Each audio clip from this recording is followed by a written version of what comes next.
Welcome back to the Onebar Lupagus Show. I am Lupagus, and today we are going to dig deep into the mail sack and pull out your questions and answer them to the best of our abilities. Onebar, are you ready to reach into my mailbag? I'm always ready to fondle a bag and answer some questions. All right. Jeez. Well, let's not waste any time. I have a question right here. Are you ready? I'm ready. I was born ready. All right. What's it going to take? Before we answer these were questions actually were submitted on the channel, on the page. So we're not writing these ourselves. We used to do that, but not anymore. We used to do that, but we don't anymore. All right.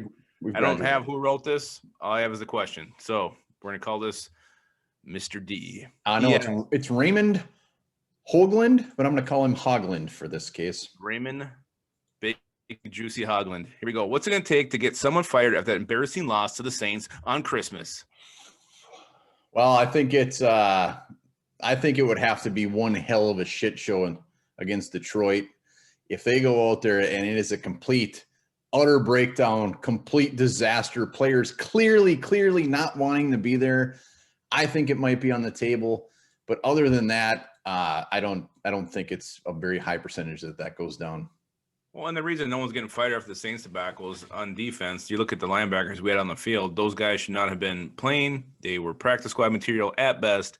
The fact we only allowed 52 points to the Saints was actually maybe someone should have got promoted.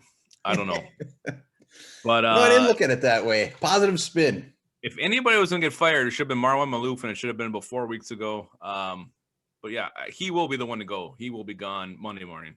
I think there will be definitely some shakeups, maybe some even big ones, but I guess I was going into this one thinking Zimmer. So I think there'll be changes.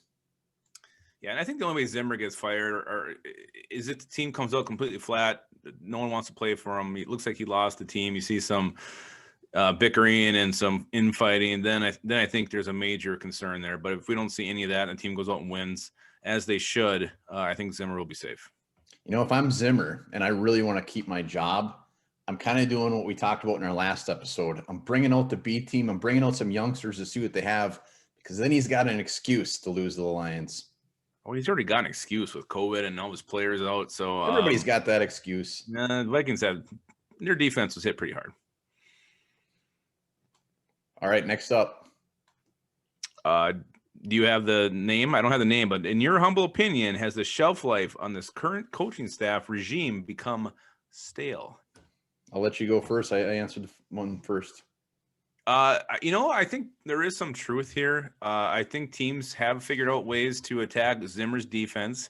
And I know he doesn't have the personnel that he usually does to make it work this year, but even last year, Team Zimmer was getting kind of out-coached. Teams were figuring him out. His double A gap blitz wasn't as dangerous as it has been in years past. I think teams are starting to evolve and figure him out. I don't know if he's really changing it up enough to evolve with that.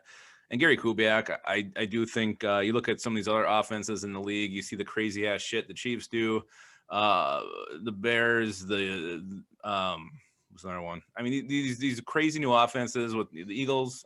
The Vikings are so far behind that they're pretty much old school as you can get in today's NFL. So yeah, I do think there's some truth that this coaching staff's getting a little bit stale. Yeah, you pretty much you nailed it, because I don't consider it stale. I just consider it old, very old school. This is if Zimmer was to ever get another coaching job after the Vikings, he would bring this same exact type of team there. And same with Gary Kubiak. We don't have the youngest, most innovative coaches ever. They're old school. They're going to run shit that has worked in the past. And if they get the right guys, it's going to work. So that's my answer. Old school. They are who they are. They're old dogs. And on offense, with Kirk Cousins as your quarterback, there's not a whole lot creativity you can do. You're not going to see any kind of wildcat or put him out at a receiver position. So I think they're a little bit limited just with your personnel. Yeah, absolutely. All right. Next up is from Joe Hammerdong. And he asks, what are the biggest draft or free agent needs in your opinion? Man, I started writing down the positions, and I got to the point where all of a sudden I'm listing off every damn position. So this was not as easy as I thought it would be. I think the biggest need is defensive tackle. Even with Pierce coming back, we don't have anyone to put next to him. Our D line is crap. As much as I want to say guard is number one, I'm going D tackle, and then obviously guard. I think safety is a need that nobody's really thinking about because we've been spoiled, and we have Anthony Harris and Harrison Smith right now, but behind them we have absolutely nothing. And then the one pick, the position we'll always draft as long as Zimmer's here is cornerback. Yeah, and our next question is actually bigger need O-line or D-line, so I'm going to kind of roll these in together. I think it's guard because I just don't think we have an answer right now. I don't know where Ezra Cleveland is even going to left tackle. That means we have 2 open guard spots. At least with D tackle, you got Michael Pierce coming back, and you also have Daniel Hunter coming back. So on your D-line, you got 2 guys you can count on. At guard, you have nobody you can count on. So to me, that goes number 1 to the top.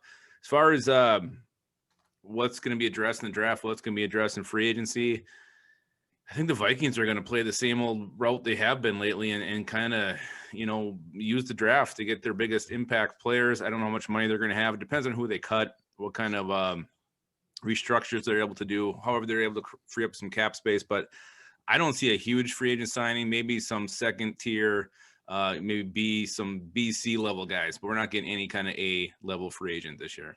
Oh, sad, but it's true. Defensive line, bigger need, offense or defensive line. I'm going defensive line just because, we're 28th against the rush. We're 26th in the league in sacks. I know we're missing some pieces, but that is downright disgusting. And even if we drafted a guard in round 2 or round 1, Ezra Cleveland still has the option to come back and play guard again. So we might already have a guard in place if Reef and Brian O'Neill obviously will be back. Yeah, Cleveland hasn't been great, but at least maybe another year. He's been better than shit, and we'll take it. He has been better than shit. He's been like, I don't know, maybe not like the turd you have that you don't have to really wipe that good after. I don't think those exist. I'm pretty sure you should do same routine regardless of what happens. They should have an award for that. Better than shit. I bet a lot of Vikings would get that. Yeah, maybe, or maybe they'd all just lose. All right. Who is the most overrated Viking on the team right now? I think this one's easy. We'll probably have the same one. Anthony Harris. Do I need to explain? I had 2 different ones. Anthony Harris, overrated. Just maybe it was unrealistic expectation. I don't know what you call it. I hate to say overrated. He's undrafted. He's came very far. But for what he got paid this year, and this was his year to really make some bank in free agency. Probably not with the Vikings, but just didn't show up. Overrated. Anthony Harris. Yeah, he had a lot of tackles. Didn't really have any big plays this year. Still considered one of the better safeties in the league. And, yeah, he is definitely overrated. I actually was going to look a little bit different in this one and go with Mike Zimmer. Just everybody still calls him a defensive guru, a defensive genius. He gave up 52 points. And I'm defending him. I'm saying he's really, really depleted. But if you're truly a defensive guru, you are going to make it work somehow with whoever you have. And I know he was very shorthanded against the Saints, especially when you do have your studs who aren't even trying like Anthony Harris. So I think he's a little overrated right now. It's fair. Thank you. I'm not going to argue that. When you lose a guy like Todd Davis, it's over. Yeah, and when you're relying on Todd Davis to begin with, it's probably over. Might be right. Hell of a run stuffer. I do like me some Todd Davis. I gotta admit. I hope they bring him back. Real nice depth piece. Oh, I can't think of anything better. All right, one more question from the old mail sack and reaching real deep right now. All right. Why not take a chance on Joe Brady for head coach? He's worked with JJ, which is Justin Jefferson, and had a really nice, good outing with the Panthers despite a 5-10 record. Would love him with Trey Lance. The long question. That was almost a book. Yeah, it was. Good question. He's a young coach, up and comer, the ones everyone gets excited about. My take on this is, well, first off, he's putting Trey Lance in there with him, which we probably won't draft or get. But I don't agree on the fact that he's a good outing with the Panthers. They are 5-10. Their offense has really done not much. I think they're ranked in the 20s. Yes, they lost McCaffrey. They got Teddy Bridgewater, But the thing that really scares me about this guy is this is his first coordinator job. Before this, LSU, he was their wide receivers coach, and I can't remember what it said, assistant offensive something. It sounded made up. He hasn't really done anything other than that. His big thing is, hey, look what he did with Joe Burrow. He took him from a mid-rounder to a first overall pick. Well, I don't know if I completely give that to Mr. Brady. He might be a fantastic coach someday, but when the Vikings, if they get a new coach, I want someone that's been around just a little bit longer. You know who you almost sound like you're describing right there? Mike Tomlin. Oh, wow. That's getting a little greedy. Plays the offense with the defense. But no, I agree with you. I'm 100% on the same boat with you are. This guy's leading the Panthers defense, which ranks in the bottom half of the NFL, or offense, which ranks in the bottom half of the NFL. Joe Brady, yeah, he's probably the type of coach the Vikings should go out and get.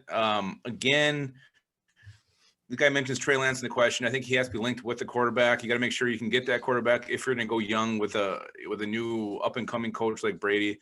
We're going to have Kirk Cousins here next year unless something crazy happens, like we're able to trade him or I don't know. So I just don't see that sexy young quarterback coming to work with Kirk Cousins. I think you need to move on from that before you make that change. So I do think Zimmer will be back, and Joe Brady, yeah, maybe he'll be a great coach someday. I'm also would like to see him marinate a little bit longer. Marinate, get him a little sloppy and soppy. That said, if we did bring in one of these young guys, whoever it is, if it's a Joe Brady, I'd be a little like, oh man, I don't really like that for about 10 seconds. And then all of a sudden I'd be all on board, because it would be exciting to get one of these guys that you see come in, because it would be night and day. Vikings fans wouldn't even know what to do with some of the shit that they would probably pull out of their bag. So it would be a little bit exciting. And I did look it up. He was the passing game coordinator and receivers coach at LSU. Passing game coordinator. Joe Brady? Joe Brady. What does that even mean? I don't know. Sounds like he had a lot to do with the passing game coordination of it. Jesus. It's like when I got you a job at the high school, you were the sweeping coordinator. Thank you. Worked my ass off. No, not really. All right, well, that's it. No more questions. Sack's empty. We have an empty sack, which is always a good feeling.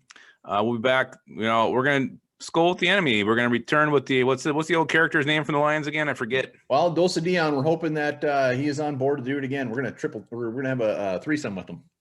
Are you serious? Well, we've always done one-on-one sculling with the enemies. We're going to have both of us go at them. I better go to the pharmacy. All right. Until that crazy threesome we're going to have, remember this: dead people can still get goosebumps.